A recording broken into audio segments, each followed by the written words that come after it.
Hello student, स्वागत है आपका हमारे चैनल पर। आज हम लोग सॉल्व करने वाले हैं जैक द्वारा जारी किए गए गणित के शेट 2 को। तो चलिए देखते हैं प्रश्न क्या पूछता है।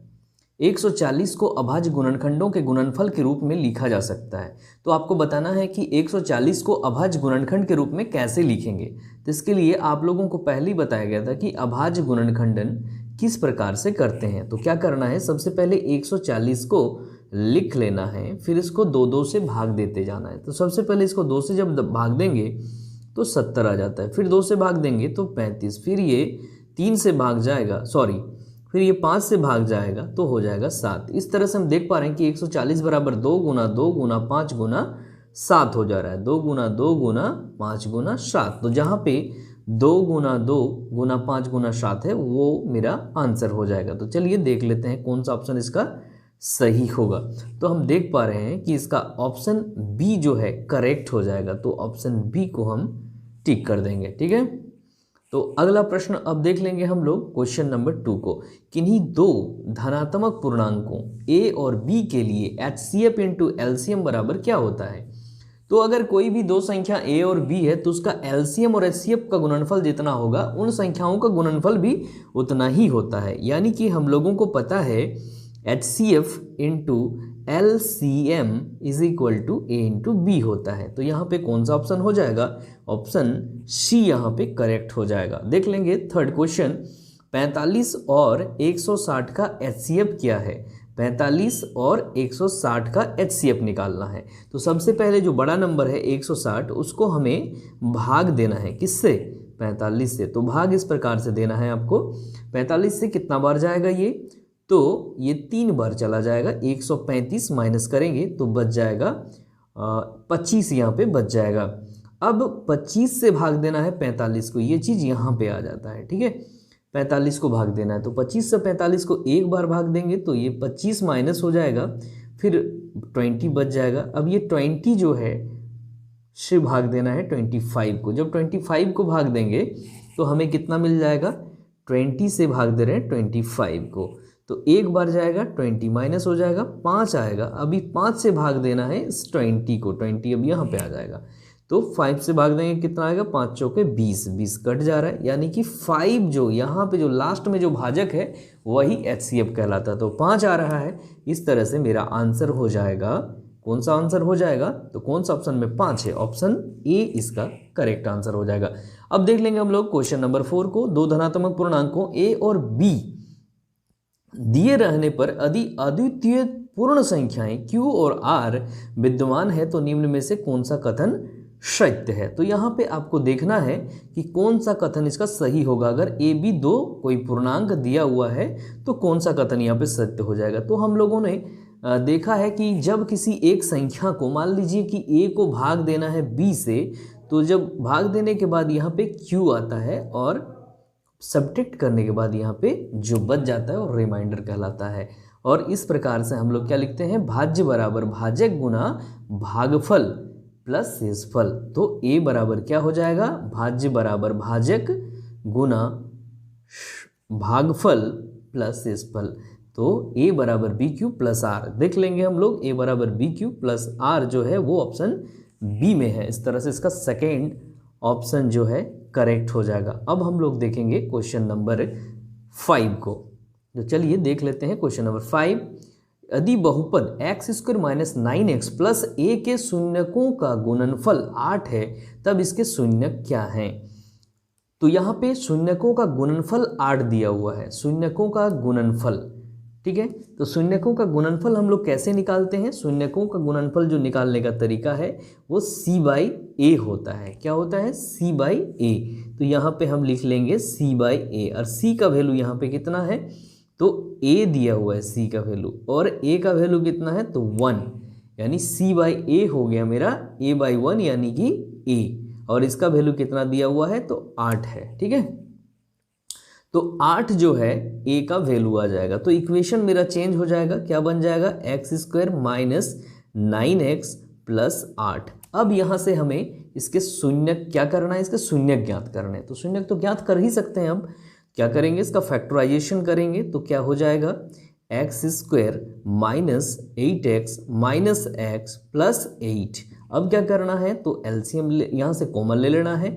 x कॉमन लेंगे, बचेगा x माइनस 8 और यहाँ पे -1 कॉमन आएगा, x माइनस 8। तो हम देख पा रहे हैं कि एक आ जा रहा है x माइनस 8 और दूसरा हो रहा है x माइनस 1। इस तरह से हम एक इक्वल टू 0 जब करेंगे तो 8 मिल जाएगा, इसको इक्वल टू 0 करेंगे तो 1 और 8 इसका करेक्ट आंसर हो जाएगा। कौन सा ऑप्शन होगा, तो डी ऑप्शन इसका करेक्ट हो रहा है। चलिए देख लेते हैं हम लोग अगले प्रश्न को, क्वेश्चन नंबर कौन सा 6। क्वेश्चन नंबर 6 देख लेंगे अब हम लोग। यदि अल्फा बीटा बहुपद x square plus 2x plus 1 के शून्यक हैं तब 1 by alpha plus 1 by beta क्या होगा। तो पहले हम लोग क्या करेंगे, 1 by alpha plus 1 by beta को जोड़ लेंगे तो क्या हो जाएगा, अल्फा बीटा कॉमन आ जाएगा, यहाँ पे एलसीएम आ जाएगा। अब अल्फा से इसको डिवाइड करेंगे तो बीटा, यानी कि यहाँ पे बीटा प्लस अल्फा हो जा रहा है। ठीक है, तो ऊपर हो गया अल्फा प्लस बीटा और नीचे हो गया अल्फा बीटा। ये दोनों क्या है, शून्यकों का योगफल और नीचे शून्यकों का गुणनफल। हम लोग जानते हैं कि शून्यकों का योगफल क्या होता है, तो शून्यकों का योगफल होता है माइनस बी बाई ए, और यहाँ पे b का वैल्यू कितना है, तो 2 है, तो हो जाएगा -2 बाई ए 1, यानी कि -2। ठीक है, ये हो गया -2 बाई अल्फा बीटा, यानी कि शून्यकों का गुणनफल वो होता है c बाई ए, और यहाँ पे c का वैल्यू 1 है और a का वैल्यू एक्स स्क्वायर के साथ जो गुणांक है 1 है, यानी कि 1 हो गया। तो 1 यहाँ पे पुट कर देना है। तो इस तरह से हमको -2/1 आंसर मिल जा रहा है। तो -2/1 का मतलब -2 ही होता है, तो ऑप्शन बी इसका इस तरह से करेक्ट ऑप्शन हो जाएगा। ठीक है, अब देख लेंगे हम लोग इसके बाद वाले प्रश्न को, क्वेश्चन नंबर 7 में क्या है क्वेश्चन, किसी बहुपद p ऑफ x के लिए ग्राफ आकृति में दिया गया है, बहुपद के शून्यकों की संख्या क्या होगी। तो आपको ग्राफ को देख के इसमें कितने शून्यक हैं ये बताना है। तो ये कैसे हम लोग निकालते हैं, तो कोई भी रेखा जो है एक्स एक्सिस को जितना बार टच करता है या कट करता है वही उसका शून्यक होता है। तो यहाँ पे हम देख पा रहे हैं कि एक जगह यहाँ, एक जगह यहाँ, एक जगह यहाँ और एक जगह यहाँ, यानी कि 4 जगह एक्स एक्सिस को कट करता है, इसीलिए इसके शून्यकों की संख्या क्या हो जाएगी, तो ऑप्शन ए यानी कि 4 हो जाएगा। अब इसके बाद वाले प्रश्न को हम लोग देखेंगे क्वेश्चन नंबर 8 में। तो चलिए देख लेते हैं प्रश्न क्या कहता है इसमें। समीकरण युग्म a1x plus b1y plus c1 is equal to 0 तथा a2x plus b2y plus c2 is equal to 0 में यदि a1 by a2 equal to b1 by b2 equal to c1 by c2 हो तो समीकरण का युग्म कैसा होगा। यानी यहाँ पे जो है सभी प्रोपोर्शन बराबर है, a1 बाई a2 जो होगा b1 बाई b2 भी वही है और c1 बाई c2 भी वही है। तो इस स्थिति में क्या होता है, अनेक हल होते हैं, अद्वितीय रूप से अनेक हल होंगे समीकरण के। आगे देख लेंगे 9 नंबर क्वेश्चन को हम लोग। यदि रेखाएं 2x plus 3x plus 2ky is equal to 2 और 2x प्लस 5y प्लस 1 बराबर 0 समांतर है तो k का मान क्या। तो समांतर होने पर क्या होता है, हम लोगों को पता है कि समांतर अगर होता है तो a1 बाई a2 का जो वैल्यू होगा वो b1 बाई b2 के वैल्यू के बराबर होगा और ये बराबर नहीं होगा c1 बाई c2 के। तो यहाँ पे फर्स्ट दोनों इक्वल है, तो चलिए उसको लेके देखते हैं हम लोग। तो a1 का वैल्यू यहाँ पे 3 है और a2 का वैल्यू यहाँ पे 2 है, इक्वल टू b1 का वैल्यू 2k है और b2 का वैल्यू यहाँ पे 5 है। अब इसको सॉल्व करेंगे तो 5 तिया 15 बराबर हो जा रहा है 2 दूना 4 के। इस तरह से हम देख पा रहे हैं कि k बराबर 15/4 मिल जा रहा है, k बराबर 15/4 जो कि सी ऑप्शन में है। ठीक है, तो सी इसका करेक्ट हो जाएगा। अब आगे देखेंगे क्वेश्चन नंबर 10 को। k के किस मान के लिए रेखा युग्म 8x plus 5y equal to 9 तथा kx plus 10y is equal to 15 असंगत है। अब असंगत का मतलब क्या होता है, तो असंगत का मतलब होता है कि जब रेखाएं समांतर हो। तो समांतर होने पर क्या होता है, अभी हमने देखा कि a1 बाई a2 बराबर b1 बाई b2 होता है, जो कि बराबर नहीं होगा c1 बाई c2 के। तो यहाँ पे वही चीज़ अप्लाई करना है हम लोगों को, a1 बाई a2 यानी कि 8 by k is equal to हो जाएगा 5/10। अब इसको सॉल्व कर लेंगे तो 10 इंटू 8 80/5 यानी 16 इसका आंसर हो जा रहा है। तो इसको 16 ऑप्शन जो है वो करेक्ट हो जाएगा, बी ऑप्शन इसका करेक्ट हो जाएगा। देख लेंगे आगे, समीकरण युग्म 5x + 3y is equal to 4 और 3x - 2y बराबर 10 का हल क्या है। तो ये दोनों समीकरण को हल करना है और हल करके आपको चेक करना है कि क्या इसका आंसर होगा। तो इस प्रश्न के लिए आपको क्या करना है, किसी भी एक को बराबर करके दिखाना है। यहाँ पे जैसे ये 5x है, ये 3x है, तो ये दोनों को इक्वल करना था। अगर दिक्कत हो रहा है तो हम इसको और इसको इक्वल कर देंगे। तो चलिए इक्वेशन 1 को यहाँ पे क्या करते हैं, 2 से गुना करते हैं, और इक्वेशन 2 को इसको हम किससे गुना करेंगे तो 2 से, और इसको किससे गुना करेंगे तो 3 से।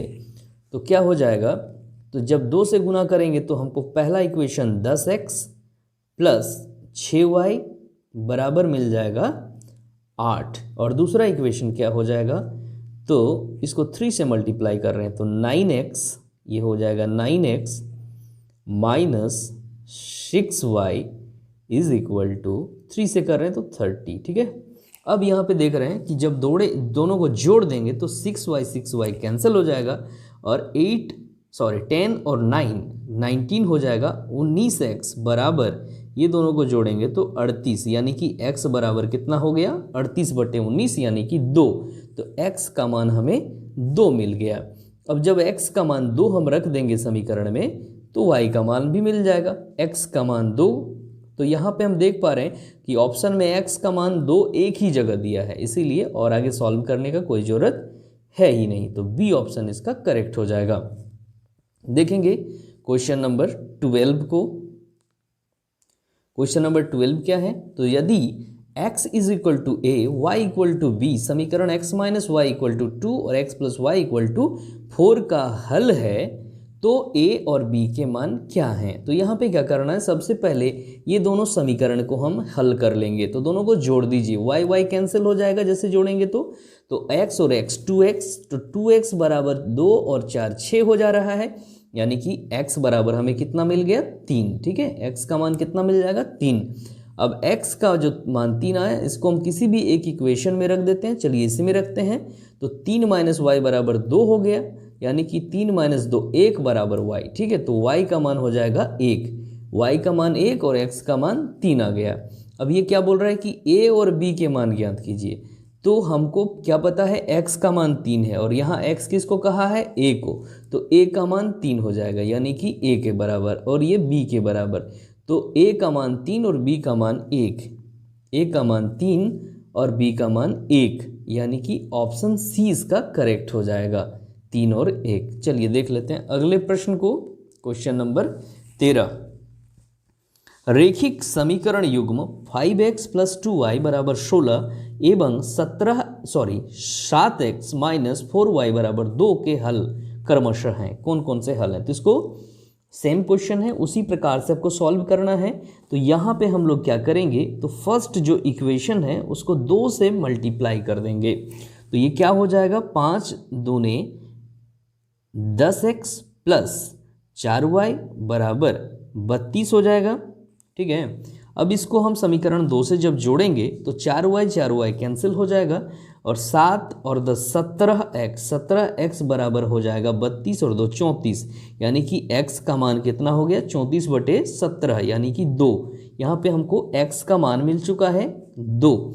अब हम x का मान को समीकरण 2 में कहीं भी रख देते हैं। ठीक है, तो क्या हो जाएगा, 7 दूना 14, तो 14 - 4y, 14 - 4y बराबर 2। अब 2 को हम लेफ्ट साइड में ले जाएंगे तो 14 - 2 12 हो जाएगा, 4y बराबर 12, तो y बराबर 3। ठीक है, y का मान यहाँ पे 3 आ जा रहा है, x 2 y 3, तो x 2 y 3 ऑप्शन ए में है, तो ये करेक्ट हो जाएगा। इसके बाद देखेंगे क्वेश्चन नंबर 14 को, निम्नलिखित में से कौन सा द्विघात समीकरण है। तो द्विघात समीकरण आप लोगों को पता है कि x का जो घात होगा अधिकतम 2 होना चाहिए। तो यहाँ पे जो पहला ऑप्शन है इसमें देखिए लेफ्ट साइड में भी एक्स स्क्वायर आ जाएगा और राइट में भी एक्स स्क्वायर, जब इसको गुना करेंगे तो आ जाएगा। इस तरह से ये एक्स स्क्वायर वाला टर्म एक दूसरे से कैंसिल हो जाएगा, इसीलिए ये द्विघात समीकरण नहीं हो सकता है। यहाँ सी ऑप्शन में भी दोनों ओर एक्स स्क्वायर आ जाएगा, जिसके चलते ये कैंसिल हो जाएगा। बी ऑप्शन देख लेंगे, यहाँ पे लेफ्ट में एक्स स्क्वायर आ रहा है लेकिन राइट में एक्स स्क्वायर नहीं आ रहा है, तो बी ऑप्शन इसका करेक्ट हो जाएगा। एक्स स्क्वायर का टर्म जो है यहाँ पे कैंसिल नहीं हो रहा है, तो बी इसका करेक्ट आंसर होगा। देखेंगे ऑप्शन क्वेश्चन नंबर 15 को, द्विघात समीकरण के समान या पुनरावृत्ति मूल होने के लिए शर्त क्या है। तो यहाँ पे बोल रहा है रिपीट हो रहा है, इसका मूल कैसा हो रहा है, रिपीट हो रहा है। तो रिपीट कब होता है, जब डी का मान 0 के समान होता है। जब डी का मान 0 के बराबर होगा तो मूल जो है बराबर होते हैं और रिपीट भी होते हैं। चलिए देख लेंगे अब हम लोग क्वेश्चन नंबर 16 को, द्विघात समीकरण x square minus 5x plus 4 का विविधकर क्या हो। विविधकर मतलब हो गया डी, और डी का फॉर्मूला होता है बी स्क्वायर माइनस 4ac। अब यहाँ पे बी स्क्वायर माइनस 4ac का वैल्यू पुट करना है। बी का वैल्यू कितना है, -5 है, तो -5 का स्क्वायर हो जाएगा। -4 इंटू ए का वैल्यू 1 है, एक्स स्क्वायर के साथ 1 ही है इसीलिए ए का वैल्यू 1 हो गया, और सी का वैल्यू यहाँ पे 4 है। जब इसको सॉल्व करेंगे तो -5 का स्क्वायर तो 25 हो जा रहा है, 25 में 4 4 16 माइनस होगा तो 9 आ जा रहा है। तो ये डी का वैल्यू जो है 9 आ गया, और 9 यही तो निकालना था, द्विघात समीकरण इतना का विविधकर क्या है, तो 9 है। तो चलिए ऑप्शन 9 को हम लोग क्लिक कर लेंगे, टिक कर लेंगे यहाँ पे, यानी कि ऑप्शन सी इसका करेक्ट आंसर हो जाएगा। इसके बाद हम लोग देख लेंगे अगला प्रश्न, द्विघात समीकरण 3x square minus 2x plus 1/3 equal to 0 का विविधकर क्या है। सेम वही क्वेश्चन है, विविधकर यहाँ भी निकालना है, तो कैसे निकालेंगे, बी स्क्वायर माइनस 4ac। यहाँ पे लिख लेते हैं एक बार formula, b square minus 4ac, ठीक है। अब यहाँ पे बी स्क्वायर का वैल्यू क्या है, तो बी का वैल्यू क्या है, बी -2 है, तो -2 का स्क्वायर हो जाएगा, -4 इंटू ए का वैल्यू 3 है और सी का वैल्यू 1/3 है। अब इसको जब सॉल्व करेंगे तो ये 3 कैंसिल हो जाएगा, और -2 का स्क्वायर 4 हो जाएगा, 4 - 4 यानी कि 0। अब बोलिए डी का मान जब 0 आ जाए, यही तो निकालना था, तो ऑप्शन ए इसका करेक्ट हो जाएगा। देख लेंगे अगला प्रश्न, क्वेश्चन नंबर 18, समीकरण 3x square minus 2x plus 1/3 equal to 0 के मूल क्या हैं। तो यहाँ पे मूल ज्ञात करना है। मूल ज्ञात करने के पहले आपको d का वैल्यू निकाल लेना है, तो सबसे पहले हम लोग d निकाल लेंगे, ठीक है। d हम लोग सबसे पहले निकाल लेंगे। d कैसे निकालते हैं, तो अभी हम लोगों को पता हो चुका है कि तो बी स्क्वायर माइनस 4ac होता है। अब यहाँ पे b का वैल्यू -2 है, तो -2 का स्क्वायर -4 इंटू ए इंटू सी का वैल्यू 1/3 है। जब इसको सॉल्व करेंगे तो 4 - 4 आएगा बराबर 0 हो गया, यानी कि d का वैल्यू 0। अब मूल कैसे निकालते हैं, तो मूल बराबर होता है -b प्लस माइनस √d/2a। अब इसमें हम वैल्यू को रखते हैं, जब वैल्यू को रखेंगे तो क्या मिलेगा हमें, -2, ठीक है, -2 यानी कि +2 हो जाएगा, प्लस माइनस √d यानी कि 0 है बाई 2a, 2 इंटू ए का वैल्यू 3 है। इस तरह से हम देख पा रहे हैं कि ये जो 0 है, 0 तो ख़त्म हो जाएगा अपने आप, तो 2/6 आ जा रहा है। जब इसको डिवाइड करेंगे तो 1/3, इस तरह से इसका आंसर हो जाएगा 1/3। और चूंकि d का वैल्यू 0 आया है इसीलिए मूल रिपीटेड होगा, तो ऑप्शन 1/3 इसका हो जाएगा। आगे हम लोग देखेंगे क्वेश्चन नंबर 19 को, अधिद्विघात समीकरण kx square plus 4x plus 1 बराबर 0 का मूल समान हो तो k का मान क्या होगा। चूंकि इसमें लिखा है मूल समान हो, इसीलिए d बराबर क्या हो जाएगा, तो d बराबर 0 होना चाहिए, यानी बी स्क्वायर माइनस 4ac बराबर 0 होना चाहिए। तो b यहाँ पे 4 है, तो बी स्क्वायर माइनस 4 इंटू ए यानी कि k इंटू सी का वैल्यू 1 है बराबर 0 हो जाएगा। जब इसको सॉल्व करेंगे तो 16 - 4 के बराबर 0। जब इसको सॉल्व करते हैं तो 4 के बराबर 16 यानी कि k बराबर 4 हो जाएगा। तो k बराबर 4 कहाँ पे है, जिस ऑप्शन में है उसको करेक्ट कर लेना है हमें, तो डी ऑप्शन इसका करेक्ट हो जा रहा है। इस तरह से अगला प्रश्न देख लेंगे, क्वेश्चन नंबर 20 को। चलिए देखते हैं क्वेश्चन नंबर 20 को, द्विघात समीकरण x square minus 3x minus 10 equal to 0 मूल का मूल ज्ञात करना है आपको, ठीक है। तो मूल कैसे ज्ञात करते हैं, अभी हम लोगों ने ज्ञात किया था। सबसे पहले d निकाल लेंगे तो b स्क्वायर, तो -3 का स्क्वायर हो जा रहा है यहाँ पे, -3 का square minus 4 into a into c, ठीक है। सॉल्व करेंगे तो -3 का स्क्वायर यानी कि हो गया 9 और ये माइनस माइनस 2 बार है जिसके चलते प्लस हो जाएगा। और यहाँ पे जो सी का वैल्यू 10 इंटू 1 इंटू 4 तो ये 40 हो गया, यानी कि जोड़ेंगे तो 49 हो गया। तो डी का वैल्यू 49 हो रहा है, इसीलिए अब क्या करना, हमें x का मान निकालना है, ठीक है। तो x is equal to formula क्या होता है -b plus minus root under D बटे 2a। अब -b क्या होगा, तो -3 हो जाएगा क्योंकि b का वैल्यू -3 है, प्लस माइनस 49 रूट अंडर 49 क्योंकि d का वैल्यू 49 आया, बाई 2a, 2 इंटू a का वैल्यू 1 है।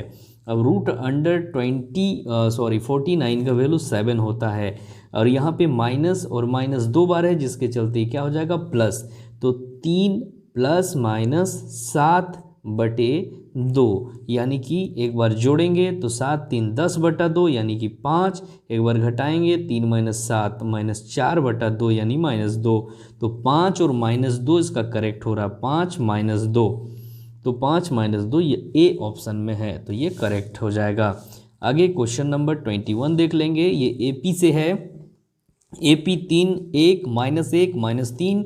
के लिए क्रमशः प्रथम पद और सार्वंतर डी क्या होगा। तो प्रथम पद तो हमें पहले जो लिखा होता है वही होता है, 3 हो जाएगा। और सार्वंतर क्या करेंगे, तो क्रमागत में a2 में a को माइनस करेंगे यानी कि 1 - 3 करेंगे, तो 1 में 3 को घटाएंगे तो -2 आएगा, तो -2 यानी कि ऑप्शन 20 का करेक्ट हो जाएगा। a का मान 3 और b का मान -2। देख लेंगे क्वेश्चन नंबर 22 को, AP 21 18 15 ... का कौन सा पद शून्य है। तो यहाँ पे आपको TN शून्य निकालना है, TN शून्य दिया हुआ है और n का वैल्यू निकालना है। तो हम लोग जानते हैं TN इज इक्वल टू क्या होता है, a plus n-1 into D, यहाँ पे n-1 लिखा हुआ है। अब यहाँ पे TN का वैल्यू शून्य है तो शून्य रखेंगे, बराबर a का मान 21 है प्लस n-1, तो n-1 ही रहेगा, इंटू डी का वैल्यू क्या हो रहा था, 18 में 21 घटाएंगे -3 हो रहा है। इस तरह से जब इसको आगे बढ़ाते हैं तो -21 बराबर हो जाएगा क्या, -21 बटे -3 बराबर n-1 हो जाएगा। अब ये माइनस माइनस कैंसिल हो गया, 21 बटे 3 7, तो 7 बराबर हो गया n-1। तो n बराबर कितना हो गया, 7 + 1 8, n का मान 8 हो जाएगा, यानी कि 8वां पद इसका करेक्ट ऑप्शन होगा। अब देख लेंगे हम लोग क्वेश्चन नंबर 23 को। 7 13 और 19 225 तक ये गया है, में कितने पद हैं। तो अंतिम पद इसका 205 है, प्रथम पद दिया हुआ है, डी भी हम लोग निकाल सकते हैं। इसमें कितने पद, n का मान निकालना है।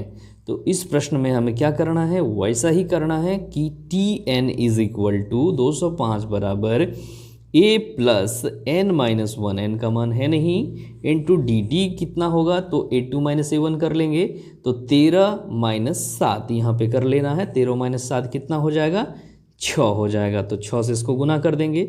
अब 205 में 7 को घटाएंगे तो 198 और इसको 6 से भाग देना है, बराबर क्या होगा n-1।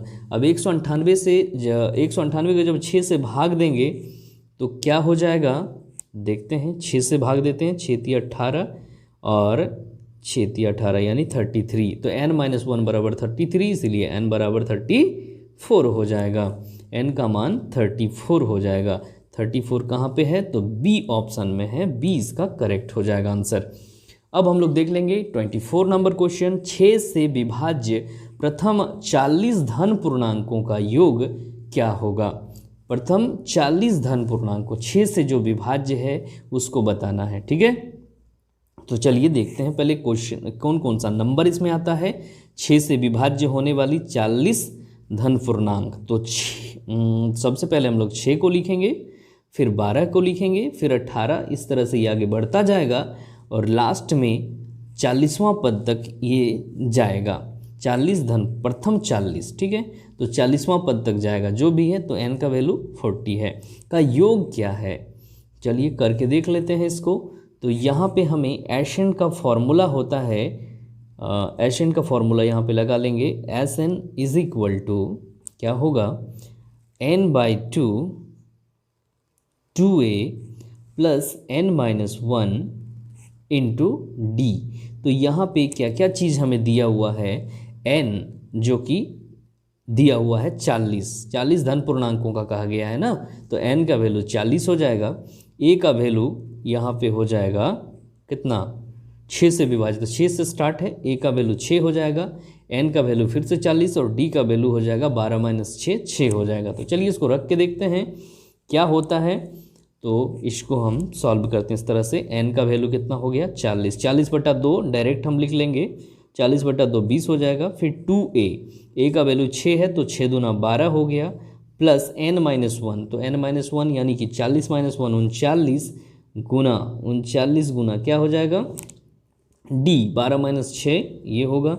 अब 39 गुना 6 प्लस 12 तो कितना हो जाएगा, 39 गुना 6 को कर लेंगे पहले और उसमें 12 को जोड़ेंगे, तो 40 गुना 6 अगर करते 6 जगह 24, 240 और 6 246, तो 20 गुना 246 हो जाएगा। जब इसको गुना करेंगे तो ये कितना हो जाएगा 49 20, ठीक है। इस तरह से हम देख पा रहे हैं कि इसका आंसर हो जाएगा 4920, 4920 ऑप्शन सी में है। इस तरह से इसका जो आंसर होगा ऑप्शन सी हो जाएगा, ठीक है। अब हम लोग देखेंगे क्वेश्चन नंबर 25 को। क्वेश्चन नंबर 25 क्या बोलता है, सभी डैश त्रिभुज समरूप होते हैं। तो त्रिभुज एक ही तरह का है जो समरूप होते हैं। कौन सा, जो समबाहु हो, ठीक है। समबाहु त्रिभुज ही हमेशा बराबर होते हैं, ठीक है, क्योंकि इनके तीनों कोनों का मान 60 डिग्री होता है। तो यहाँ पे समबाहु आंसर इसका करेक्ट हो जाएगा। इसके बाद वाले प्रश्न को अब हम लोग देख लेंगे। क्वेश्चन नंबर 26 नंबर क्वेश्चन क्या है, यदि ABC में DE, यहाँ पे हम लोग बढ़िया से देखेंगे फिगर को, क्या कह रहा है फिगर, तो ध्यान से देखना। यहाँ पे आपको यहाँ पे दिया है कि DE BC के पैरेलल है, तो DE और BC जो है पैरेलल है, ठीक है, ये समझ में आ रहा है। और BD का मान जो है, BD का मान 7.2 है, BD यहाँ 7.2 हो जाएगा। आगे AE का मान 1.8 है, EC का मान कितना है, तो EC का मान 5.4 है। क्या करना है, AD का मान हमें निकालना है। क्या हम लोग जानते हैं फॉर्मूला, तो AD का मान नहीं है, AD बाई हो जाएगा DB, यानी कि 7.2 बराबर हो जाएगा 1.8 बटे 5.4, ठीक है। जब इसको सॉल्व करेंगे तो हमें क्या मिलेगा, देख लेते हैं। AD इज इक्वल टू, जब इसको ऊपर ले जाएंगे तो इंटू 7.2 हो जाएगा, यहाँ पे कैंसिल हो जाएगा। अब इसको जब सॉल्व करते हैं तो 18 या 54, ये इससे कट जाएगा, 3 आएगा, ये इससे कटेगा तो 24, यानी कि 2.4 आ रहा है इसका आंसर। AD का वैल्यू 2.4 होगा, तो जहाँ पे ऑप्शन है 2.4, ऑप्शन सी इसका करेक्ट हो रहा है 2.4। अब देख लेंगे नेक्स्ट क्वेश्चन, क्वेश्चन नंबर 27 को। 27 क्वेश्चन क्या कह रहा है, ध्यान से क्वेश्चन को पढ़ना है।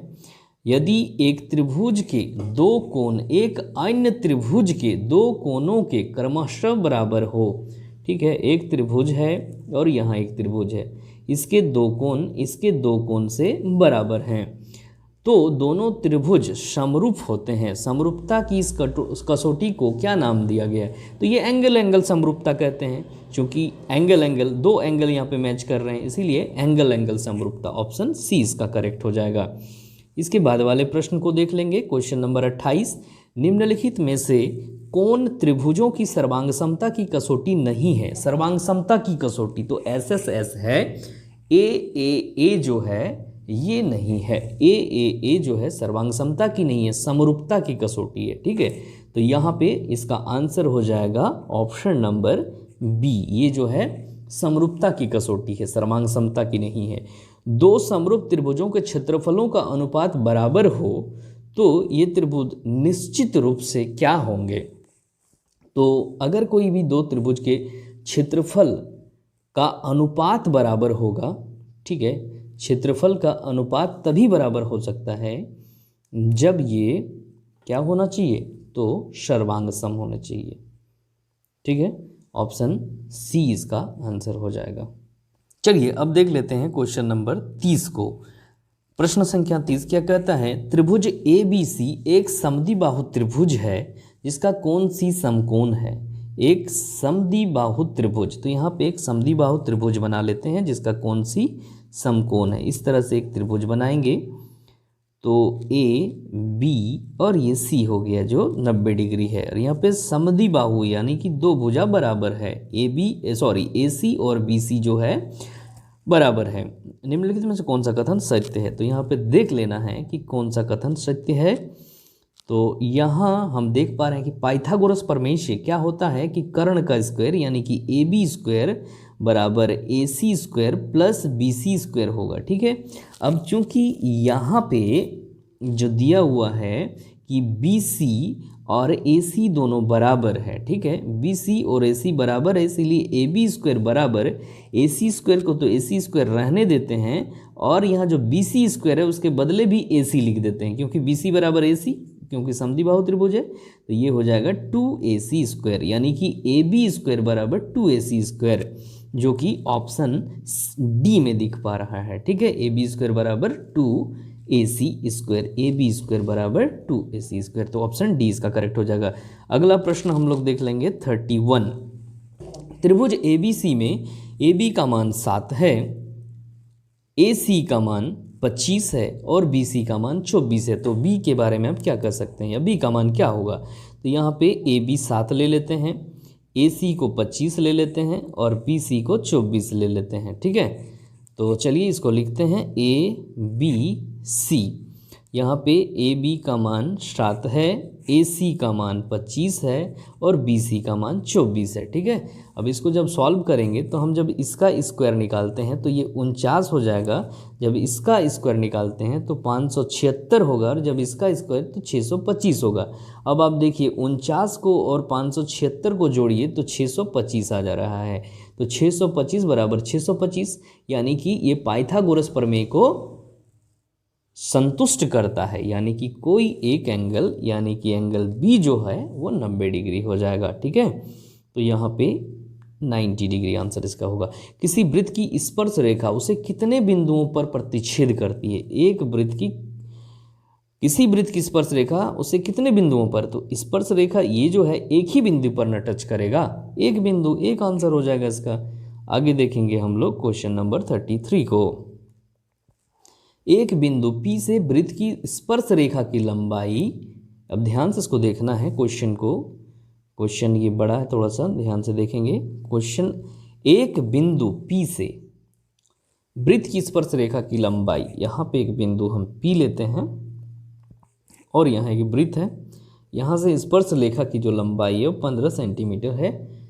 P की दूरी केंद्र से 17 सेंटीमीटर, केंद्र से जो है ये 17 सेंटीमीटर है। ठीक है, तो वृत्त की त्रिज्या, तो यहाँ पे आपको बताना है कि ये त्रिज्या कितना हो जाएगा। तो यहाँ पे चूंकि ये 90 डिग्री का कोण बना रहा है तो 17 स्क्वायर माइनस 15 स्क्वायर करेंगे तो मिलेगा 289 माइनस 225 यानी कि 64। अब जब इसका स्क्वायर रूट निकालते हैं तो 8, इसका आंसर क्या हो जाएगा 8 यानी कि ऑप्शन डी इसका करेक्ट हो जाएगा। अब इसके बाद वाले प्रश्न को देख लेंगे क्वेश्चन नंबर 34। यदि TQ केंद्र O वाले किसी वृत्त पर दो स्पर्श रेखाएं दिया हुआ है जिसका केंद्र O है और TP यहाँ पे एक T है, तो ये एक स्पर्श रेखा है, ये एक स्पर्श रेखा, यहाँ पे P है, यहाँ पे Q है, तो TP और TQ दो स्पर्श रेखा है किसका, इस वृत्त का। अब क्या करना है, इस प्रकार है कि कोण POQ यानी कि ये वाला जो कोण होगा 110 डिग्री है। ठीक है, ये 110 डिग्री है।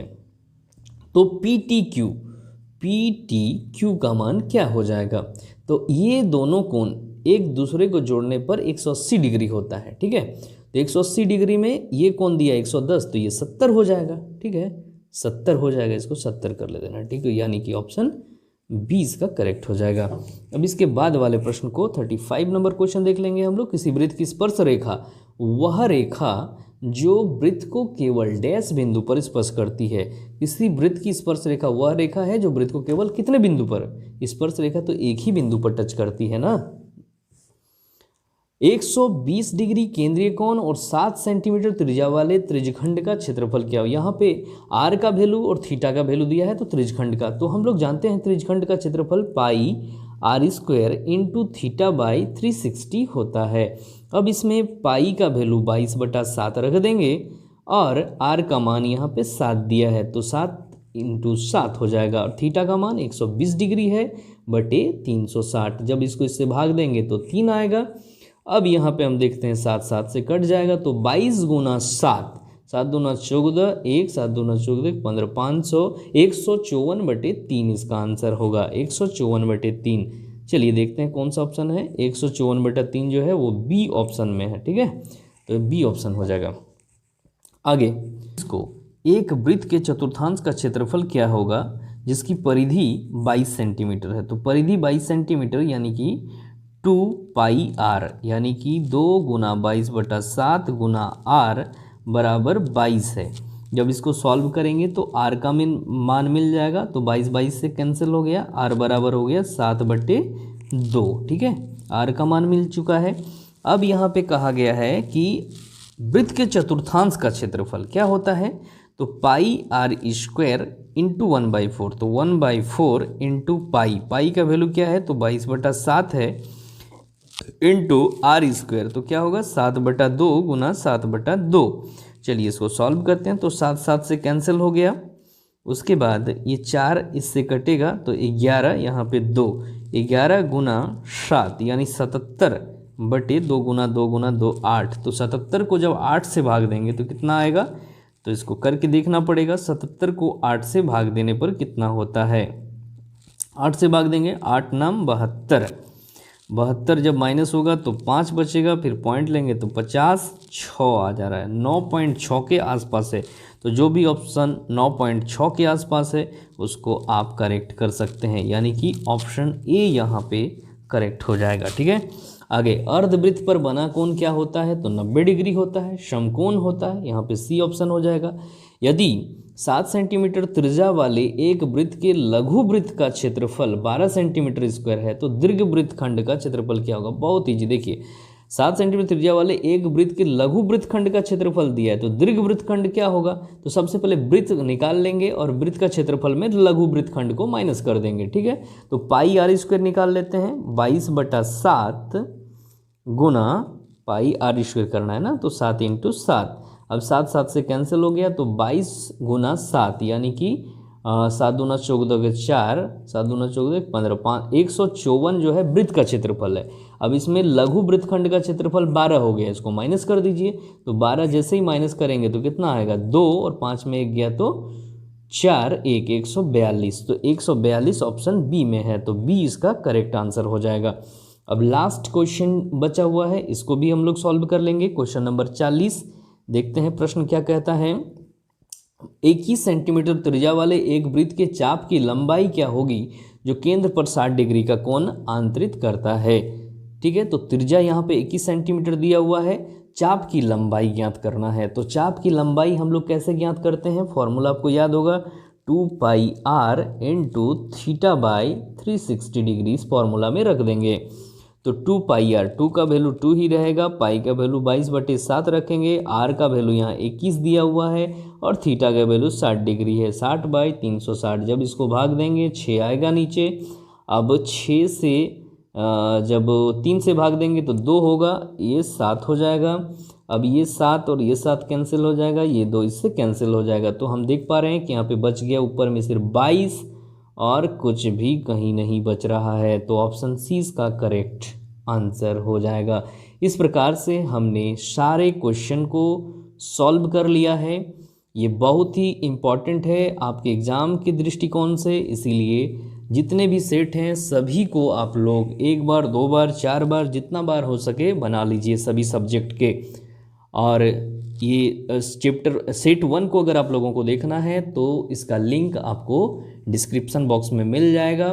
और अगले सेट के लिए हमारे चैनल को ज़रूर सब्सक्राइब कर लें ताकि आप जब भी अपलोड हो तो आपको इसका नोटिफिकेशन मिल चुके। चलिए मिलते हैं नेक्स्ट वीडियो में। Thank you.